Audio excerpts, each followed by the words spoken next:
দৈর্ঘ্যের দিক দিয়ে পদ্মা সেতুর তুলনায় হয়তো দীর্ঘতর সেতু বিশ্বের বিভিন্ন দেশে আছে।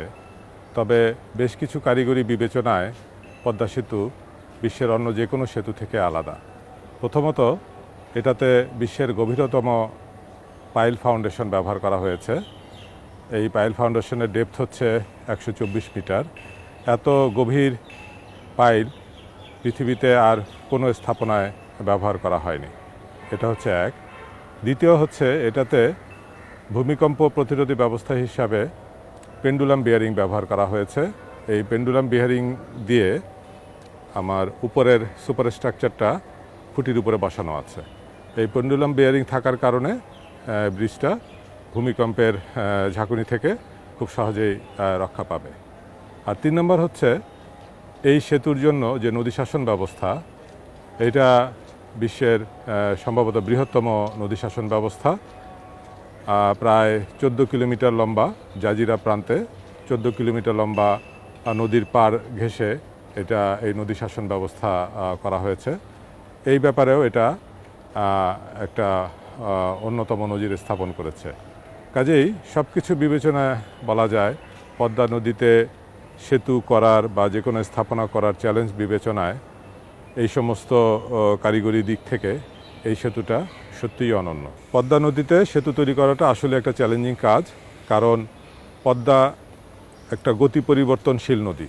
এটা এই নদীর যদি আমরা ইতিহাস ঘাঁটি দেখতে পাবো যে গত 30 বছরে এটা একাধিকবার তার গতিপথ ডানে বায়ে প্রায় 10 থেকে 15 কিলোমিটার সরেছে। অর্থাৎ একবার এক পাশে ভাঙতে ভাঙতে সে 10 কিলোমিটার ওইদিকে চলে গেছে, আবার অন্য সময় অন্যদিকে ভাঙতে ভাঙতে সরেছে।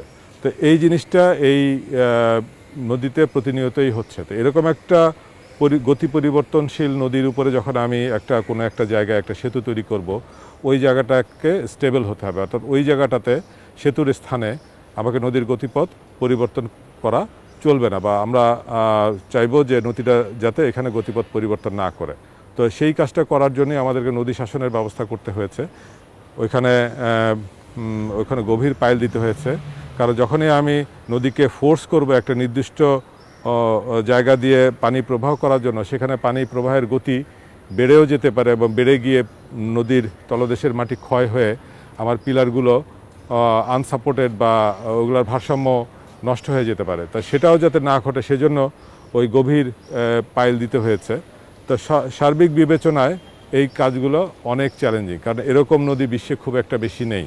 আমাদের দেশে এটা আমাদের অন্যতম একটা চ্যালেঞ্জ। পদ্মা নদীর উপরে যখন আমরা সেতু তৈরি করি, এই চ্যালেঞ্জগুলো আমাদেরকে মোকাবেলা করেই সেতু তৈরি করতে হয়, এবং এখানেও সেটা করা হয়েছে, এবং এটা খুব ভালো মতনই এটা কাজ করবে বলে আমার বিশ্বাস। পদ্মা সেতু নিচ দিয়ে নিয়মিত বিভিন্ন জলযান চলাচল করবে, এটা আমরাও জানি।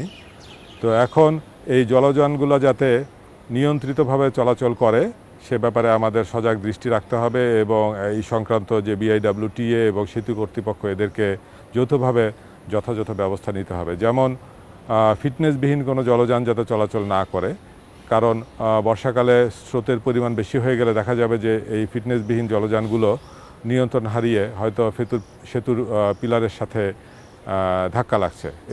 এই ধরনের ঘটনা কোনো অবস্থাতেই ঘটতে দেওয়া যাবে না।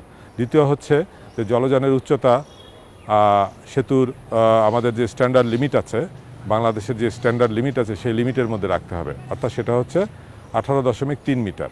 পদ্মা সেতুর পানির উপরিতল থেকে পদ্মা সেতুর উচ্চতা হচ্ছে 18.3 মিটার। কাজেই জলযানের উচ্চতা তার থেকে অবশ্যই কম হতে হবে। তো এই দিকগুলো বিবেচনায় নিয়ে আমাদেরকে সবসময় সতর্ক থেকে পদ্মা সেতুর নিচ দিয়ে জলযান চালানোর ব্যবস্থা করতে হবে। তো এটার ব্যবহারের সময় আমাদেরকে সতর্ক থাকতে হবে। সতর্ক এই সেন্সে যে এটা আমাদের দেশের সম্পদ, এটা জাতির সম্পদ, এটা আমাদের জন্য বিশেষ একটা কিছু। কাজে এটার প্রপার ইউজ বা যথাযথ ব্যবহার আমাদেরকে নিশ্চিত করতে হবে। যেমন অতিরিক্ত বা অনুমোদনের অতিরিক্ত মাল বোঝাই ট্রাক এটার উপরে কোনো অবস্থাতেই যাতে না চলে, সেটা আমাদেরকে দেখতে হবে। যে টোল নির্ধারণ করা হয়েছে সেই টোল প্রদান করে নির্দিষ্ট ওজন সীমার মধ্যে রেখে এটার উপরে গাড়ি চালাতে হবে, এবং এই সেতুর উপরেও যখন আমরা গাড়ি চালাবো সেটা যে গতি নির্দিষ্ট করে দেওয়া আছে সেই নির্দিষ্ট গতিতেই আমাদেরকে গাড়ি চালাতে হবে। পদ্মা সেতুতে একই সাথে সড়ক এবং রেল সংযোগের ব্যবস্থা আছে। তো এটা অত্যন্ত গুরুত্বপূর্ণ একটা বিষয় যে আমরা পদ্মা সেতুতে রেল সংযোগের ব্যবস্থা রেখেছি। এই সেতুতে রেল সংযোগ চালু হয়ে গেলে খুলনা থেকে ঢাকা আসতে হয়তো 3 থেকে 4 ঘন্টার মধ্যে আমরা ঢাকায় চলে আসতে পারবো। বর্তমানে হার্ডিঞ্জ সেতু এবং বঙ্গবন্ধু সেতু হয়ে ঢাকা থেকে খুলনায় যেতে প্রায় 10-12 ঘন্টা সময় লাগে। তাহলে আপনি চিন্তা করে দেখেন 10-12 ঘন্টার জায়গায় আমরা মাত্র 3 থেকে 4 ঘন্টায় আমরা ঢাকায় চলে আসতে পারবো বা ঢাকা থেকে খুলনায় যেতে পারবো। আগে খুলনা শহরে কোনো কাজে যেতে গেলে আমাদেরকে 1 দিন বা 2 দিন হাতে সময় নিয়ে যেতে হতো। এখন আমরা হয়তো সেই কাজ দিনে দিনে করেই দিনে দিনে ফেরত আসতে পারবো। তো এরকম যোগাযোগ ব্যবস্থা এবং রেল ব্যবস্থার এটা প্রভূত উন্নত সাধন করবে এবং সেই সাথে শুধু খুলনার না, এই দক্ষিণাঞ্চলের সমগ্র রেল যোগাযোগ ব্যবস্থাতে এটা একটা অভূতপূর্ব উন্নয়ন নিয়ে আসবে এবং সেই সাথে যেটা আমরা আশা করছি যে ওই এলাকার আর্থসামাজিক উন্নয়নে একটা বিরাট ভূমিকা রাখবে।